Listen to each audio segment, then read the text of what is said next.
ადიდებულ მდინარეში უვნებლად იპოვეს კაცი, რომელიც ქალისა და მისი ორი შვილის გადასარჩენად წყალში შევიდა, თავად კი დინებამ გაიტაცა. შემთხვევა გუშინ წალენჯიხის მუნიციპალიტეტის სოფელ სქურში მოხდა. 45 წლის ირაკლი მაკაცარიამ მაშველებთან ერთად დედა და მისი ორი შვილი ნაპირზე გამოიყვანა, თავად კი დინებამ მდინარის მოპირდაპირედ მთის მხარეს წაიღო. კაცი ტოტებსა და ფესვებს ჩაჭიდებული გადარჩა. მაშველებმა მას ხმით მიაგნეს და ნაპირზე უსაფრთხოდ გამოიყვანეს.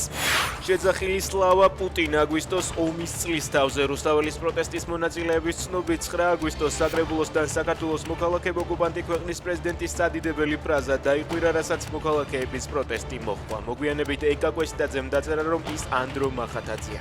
საჯარო რეესტრის მიხედვით მსუყედ ფლობს ბიზნეს ქართული ოცნების პირობებში, განაცხადა კვესტაძემ და დოკუმენტებიც გამოაქვეყნა.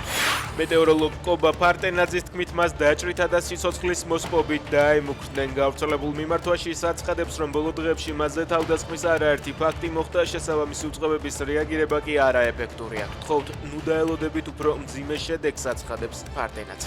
რეჟიმში ხეებს ჭრიან და მის ადგილას კოტეჯებს უკანონოდ აშენებენ. ინფორმაციას გამოცემა ბათუმელები ავრცელებს. მათი ინფორმაციით, უკანონოდ კოტეჯების მასობრივი მშენებლობა 2024 წლის არჩევნებამდე დაიწყო და ახლაც გაგრძელდა.